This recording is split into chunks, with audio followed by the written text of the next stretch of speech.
বিসমিল্লাহির রহমানির রহিম। আসসালামু আলাইকুম এভরিওয়ান।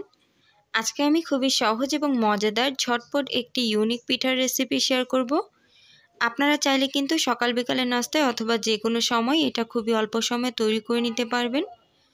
তৈরি করা খুবই সহজ আর খেতে কিন্তু অনেক বেশি টেস্টি। তো আশা করি আমার রেসিপিটি আপনাদের কাছে একটু হলেও ভালো লাগবে। আমার চ্যানেলে আরও বিভিন্ন ধরনের নিত্য নতুন রেসিপি দেওয়া আছে, চাইলে ঘুরে আসতে পারেন, আশা করি ভালো লাগবে। তো আর কথা না বাড়িয়ে চলে যাচ্ছি মূল রেসিপিতে। তবে মূল রেসিপি শুরু করার আগে অনুরোধ করব ভিডিওটি লাইক দিয়ে কন্টিনিউ করার জন্য। পিঠা তৈরি করার জন্য আমি একটি মিক্সিং বোলের মধ্যে নিয়ে নিচ্ছি প্রথমে একটি ডিম।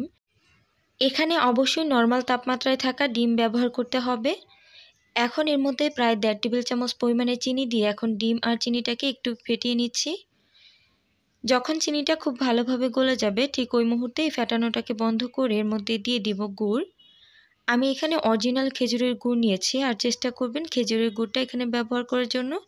এতে করে পিঠার টেস্ট অনেক ভালো আসবে, খুব সুন্দর একটা ফ্লেভার বের হবে। গুড়ের মধ্যে আমি সামান্য পরিমাণে পানি দিয়ে এরপর গুড়টাকে জাল করে এরপর এটাকে ঠান্ডা করে নিয়েছি, আর তারপর কিন্তু এটাকে আমি এখানে ব্যবহার করছি। এতে করে গুড়টা কিন্তু খুব সহজেই মিক্স করা যাবে। এখন এর মধ্যে দিয়ে দিচ্ছি প্রায় 1.5 কাপ পরিমাণে ময়দা। অবশ্যই এখানে ময়দাটাকেই ব্যবহার করতে হবে, আটা ব্যবহার করা যাবে না।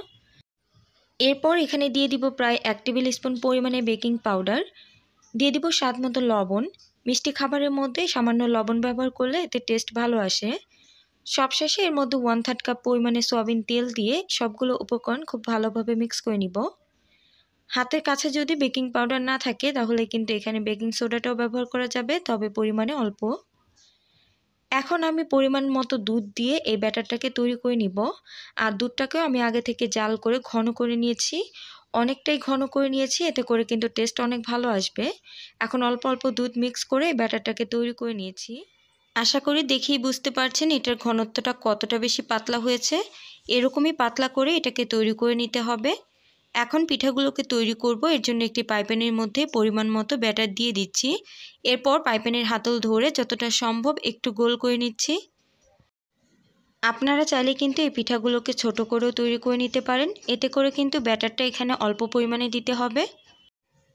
পরিমাণ মতো ব্যাটার দিয়ে এখন কিছু সময় অপেক্ষা করব, আর কিছু সময় পর দেখা যাবে পিঠার কালারটা অনেকটা চেঞ্জ হয়ে যাবে, আর পিঠাটা কিন্তু নিচ থেকেই পাইপ্যান থেকে উঠে আসবে। দেখতেই পাচ্ছেন মাশাআল্লাহ পিঠার কালারটা কতটা সুন্দর হয়েছে।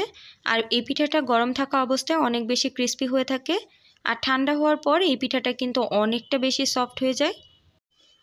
এই পিঠাগুলো এতটা বেশি টেস্টি যে চুলা থেকে নামানো মাত্র গরম গরম কিন্তু খেলে একটার পর একটা খেতেই থাকবেন।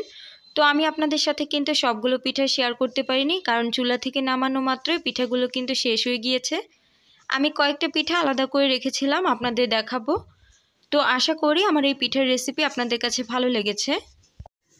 তো সবাইকে এ পর্যায়ে অসংখ্য ধন্যবাদ জানিয়ে বিদায় নিচ্ছি। আল্লাহ হাফিজ। আসসালামু আলাইকুম।